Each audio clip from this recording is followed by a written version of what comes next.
JT, we have cleared here that everybody tampers. We've decided that every college, from Utah to BYU to everybody does it. So the Logan Fondo conversation is where I want to start. He is an active player at BYU. And he's at Utah. He's an active player at Utah now, but I'm saying used to. Okay, gotcha. Long ago, active player at BYU. A picture comes out from the 5th of the month where he is with the Utah coaching staff, where they had visited his home for his brother. They visit his home. They talk to his brother.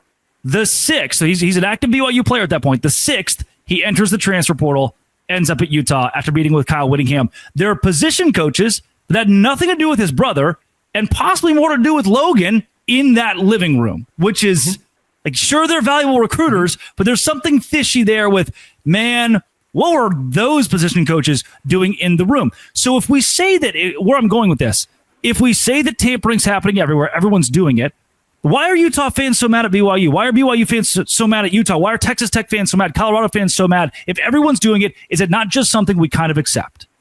Well, I really quick have to bring up the Fondo instance being very different. I'm excited for your response to that, by the way. Fondo didn't play at BYU his first year. He had an season-ending injury before he even started. I believe it was his ACL. So this is different than guys who are actually producing for Utah, and then BYU comes over and takes them over. So to me, there is a difference there. But I also, I guess, we're talking about a guy who played versus didn't play. So that's part of this. But I will say, Drake, I can't dispute, like, hey, that is shady when you have guys there like that. But it also, like, hey, if you want to go play with your brother, I see that example as well, too, especially if things didn't go over great at BYU. Now, once again, if that's the BYU player's case and they transfer, not every BYU transfer, though, we've been screaming tampering. I didn't think any tampering was involved in Carson Ryan. He entered the portal right away. He didn't say anything about, like, I'm going to stay at Utah. There was different examples of this. And then Ryan just ends up going to BYU. So there's different examples. The reason, going back to the tampering, just because everyone's doing it doesn't make it right. It just means it's not going to get enforced. It's incredibly frustrating with tampering going on. BYU fans should be incredibly frustrated by what's happened to two of their top players,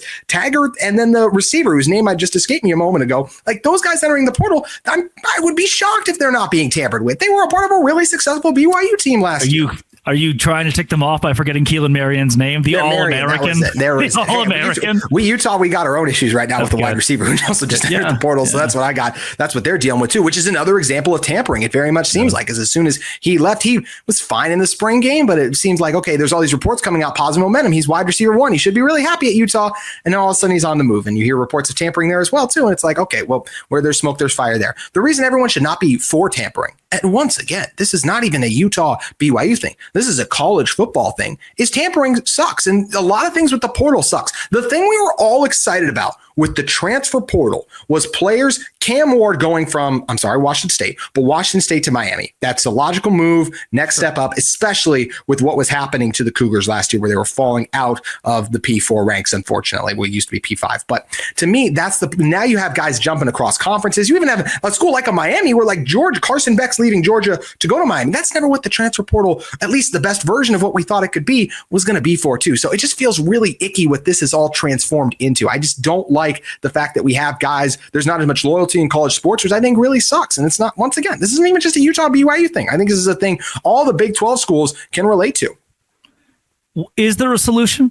Can we feasibly come up with the solution where used to it was kind of no matter where you transferred, you were going to have to sit out a year? And I don't know if we can do that again, but it worked. We didn't pay players, and it worked. I like that they do get paid. There should probably be a cap somewhere there, the same way there is. Did you say didn't pay players? Didn't in the open you talk about some of the SEC schools and things of that nature, though, that in the past were?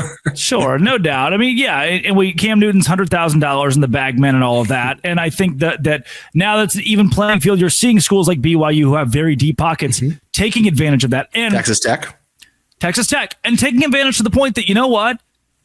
At the very least, if BYU, and I will say this on every show until I die, if BYU's coaching staff is not tampering, if Kalani Sitake, I can guarantee you Kalani Sitake is not in these kids' living room. He's not in a Utah player's living room. There's no way. But there's probably a BYU donor who gives money, who's like, man, I know that kid's uncle, and he's a stud, and he plays for Utah, so he calls the uncle and says, I'll make sure he gets $1 million if he goes to BYU. And then that's how a lot of these deals are done behind the scenes.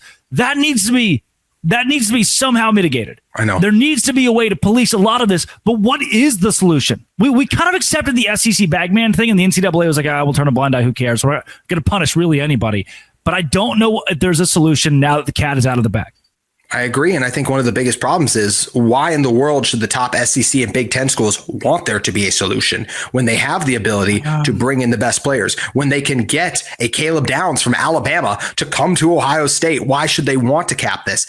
I think the only way you can get a solution is in the NFL. Like, there's fines for tampering. Now, yes, guys in free agency text a little bit back and forth. Like, the league, it becomes legal for a free agent to sign, and he signs right away. Cause he just called the team and they worked out all the details in a minute, right? Like, that we all know that's crap. But I think the only way we could ever do it is somehow if the NCAA, which once again seems very hard to believe because I feel like the big dogs would just try and separate. The big dogs really throwing around their weight right now, considering they're trying to get college football ratings in the discussion point of how to get more teams in. So that's where this becomes very challenging to get them to buy in. But the solution would be all the teams sign this, you get a commissioner, and all the teams agree that, like, hey, like, you have to sign something. We're not going to tamper anymore. There's fining. Like, we'll report each other if there is reported tampering.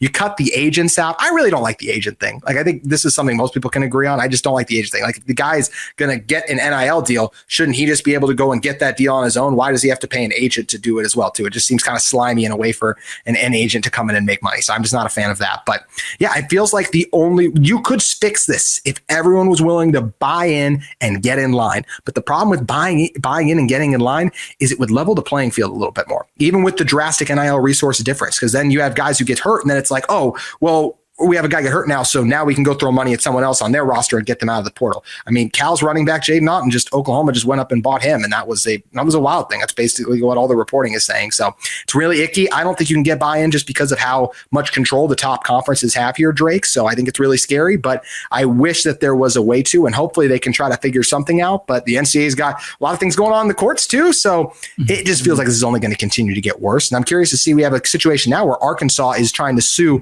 Nico's brother or not trying to sue, excuse me, but they're trying to like say, hey, you need to pay your buyout money if you're going to leave. So how is that going to go over? A lot of interesting wrinkles in all this. I think so. The area which I am most torn, you have players like Ott going to Oklahoma to a better conference, or at least a better opportunity, a better school, a better situation to make more money to build his draft stock. And I don't hate that part. Agreed. I don't hate that Cam Scatterbo got to go to from Sacramento State to Arizona State, which is a completely different thing, no doubt. But honestly, we're getting to the point where the gap between Sacramento State and Arizona State is fairly similar to the gap between Cal and Oklahoma. Like we are based on money. What do you mean by Cal and like in terms of football? Like, I mean, we saw Cal almost beat Miami, right? Like sure, almost horseshoes and hand grenades. It counts close, counts great in those games. But you say that we say that about Arizona State and Texas, right? Like Arizona State should have won that game. So isn't that the same logic? Yeah, like, I feel like they're right there. They could compete with them on the field. That's true. I mean, I don't value Cal as a football brand very much at all, but still, I think you hit the nail on the head there. You're right. There is, as much as I'd like to consider it being a better opportunity, a better conference, a better whatever for the kid. I mean, in the end, it's like, okay, well, it's only better because we've widened that gap. It's only better because that's how we've pushed college football. Coming up, Utah staying in the Big 12. Was there a really bad typo on Twitter this week? This is Locked On Big 12 and Locked On Utes, part of the Locked On Podcast Network, your team every day.